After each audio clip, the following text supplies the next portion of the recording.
Well, good morning, Interbet fans, and welcome to the preview for Vaal on this Thursday, the 4th of March. And we have a 22 pentrometer, 4.5 false rail from the 700. And it's a very interesting card, this, because we have 8 races programmed, and they look like there's some real standouts. And it looks like Paul Peter and Sean Terry, they got to be the two main protagonists in a day like today's racing. So we kick off with the first race, which is maiden juvenile plate over 1,000 meters, and you really can't look past Retallick. He does look like the right horse. His times are quicker than anything else's, and he is 7 to 10, and so he deserves to be. So let's have a look what else there is. Well, Franca showed pace and will probably improve from that run and gets a 4-kilogram claimer. We've noticed in these races that 4-kilogram claimers make a very big difference. And Zala Jacobs, all he's got to do is be able to bounce out and bowl along. And maybe Retallick actually needs gelding, because he doesn't look like he really wants to go past anything. He's been beaten 2 short heads in the dying strides of the races. And as a result, that's why I've had a look at this race and seen what else there is. Voltron, the Sean Terry runner, didn't run badly at all first time out, and gets Joshua Solomons gets to ride it. But interesting that Sean puts a claimer on the 1.5 claimer when he's got Luke Ferraris riding most of his better rides today. So maybe he feels that the 1.5 off the filly's back, give her 56, she gets 4 kilos from Retallick, and that could improve her. Voluto didn't run too badly first time out and was backed, so there might be improvement there.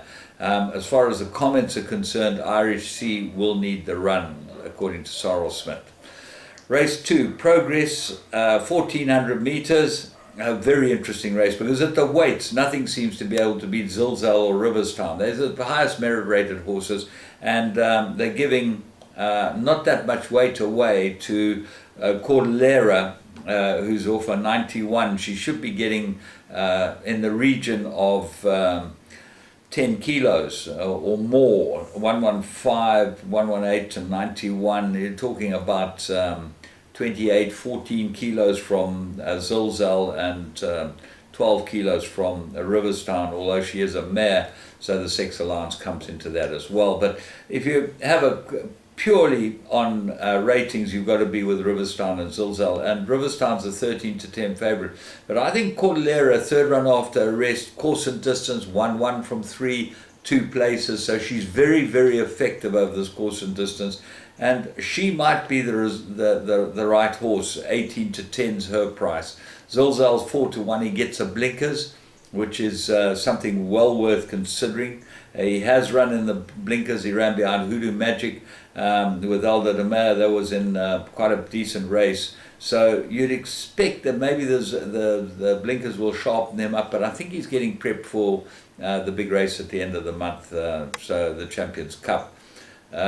So it's just one of those races, and I think that in the bipods you've got to put in all 3. Race 3, maiden plate, 1,200 meters, and Eyes on the Tiger, very nice form, and you look at the runs behind Liquid, and he's got to have a big chance. The Paul Matchett inmate with Muzieni award, but Grappler does look like the right horse. 2 excellent runs. Nago's at 1,200. There should be no reason why he wouldn't go the 1,200 by a trippy out of a Fort Wood mare. And he does look like he's cherry ripe for this race. Global Town, he's held by Eyes on the Tiger. If you look at the Liquid and the next run, Solace form, he's held on both accounts very well by Eyes on the Tiger. So what else is there? There doesn't seem to be anything else at all. But I'm going to nail my colours to the mast, and I'm going with Grappler. I think he might be the right horse here. Race 4, maiden plate fillies and mares, 1,200 meters. So if you looked at race 2 and 3, we got Terry and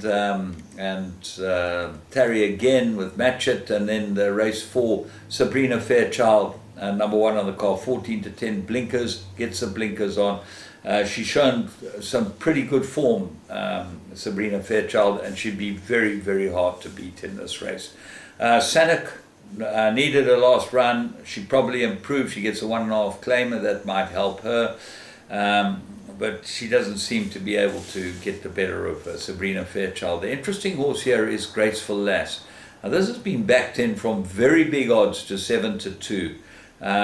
And there's nothing in the first run that can even remotely make you believe that she could improve 20 lengths, because that's what she's probably got to improve to be able to win a race like this. Shikiru, well bred, Calvin Habib gets a ride on it, but you know, with Sean Jocelyn Solomons gets a ride on Sannock, so that might be the better of the two horses. And there's not a positive comment about her. So I think that you can go with Sabrina Fairchild with some degree of confidence. Race 5, Maiden Plate, fillies and mares, 1200 meters, and really, Princess Sabrina is a speed rating top, gets the blinkers on again, ran in blinkers last time, shown one good run with the blinkers, that was behind Snow Symphony, but is she any good? Well, that only the race will tell. The interesting horse here is Green Hill. Looks like a big improver, Paul Peter and Warren Kennedy. I think this will go well, Green Hill.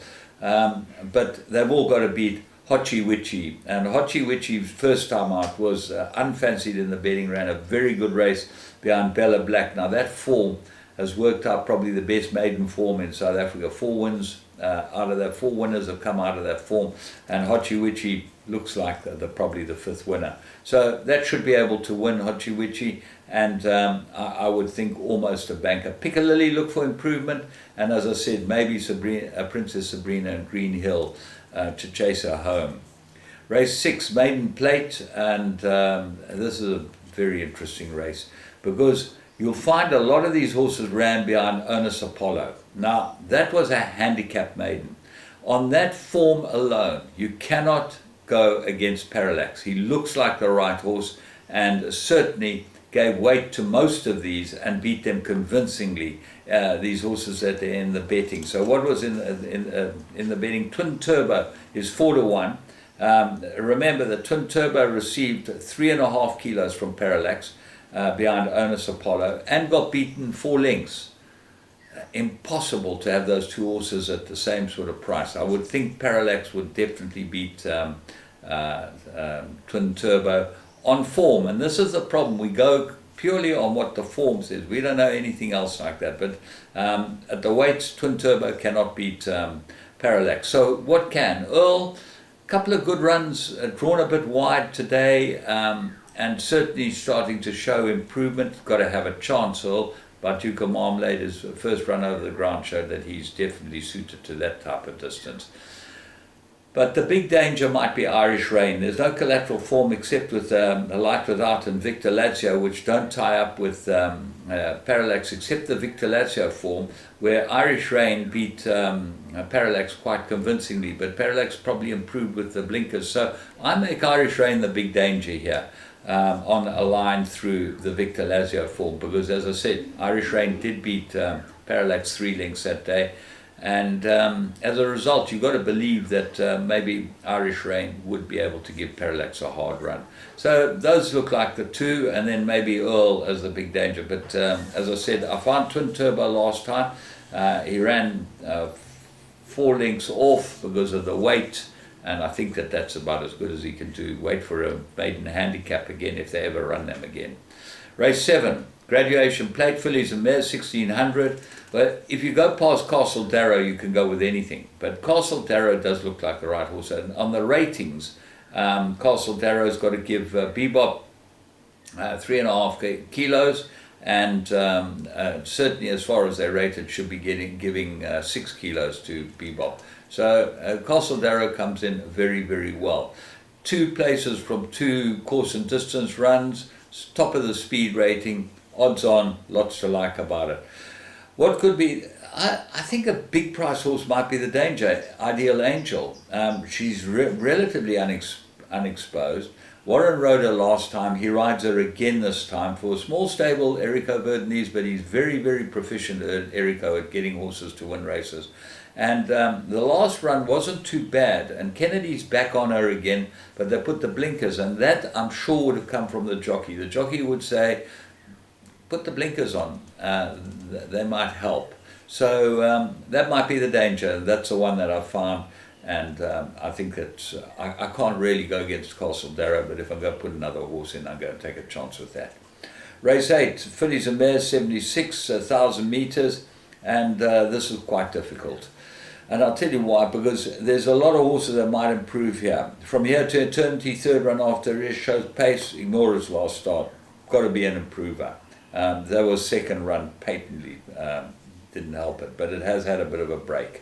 Peyton's Tears, look like for big improvement from this one. Got form, and ignore his last start as well. Going back over the 1,000 metres. Excuse me. Right, that had to come out. Nina Amelia, course and distance, won from 3 places, very good form. Got to be a runner in this type of race. Madame Patrice, look for big improvement from this one. Towards the Sun, needed her last start, looks like an improver. Full Velocity, Sean Terry's comment is may need. Well, he knows whether they need or not because the betting indicates that, but it is 7-1. Samoa, top of the speed rating, got some form, and Lagertha, she might be the big runner here. She gets Kamalo, he gets a crack at her, and she always seems to get run out of it at the death. This is probably the best course and distance for her. She ran a cracker behind Emerald Crest, and on that she goes into all my play. So, very difficult race to kick off with. Even Claire Morris at the bottom of the weights, with Craig Bantam aboard it, might be an improver. Many as possible in the last race. It's a very interesting card at the Vaal, and we look forward to being able to chat about all that is going on. Just to let you know that as far as my court case with Hollywood Bets is concerned in the small claim court in Verulam, been postponed for the date in May, as there's a mountain of evidence we've got to go through, which is quite interesting. But that's for the future. From me, James Goodman, and the whole Interbet team. Remember, you bet on their live games, and have a good day.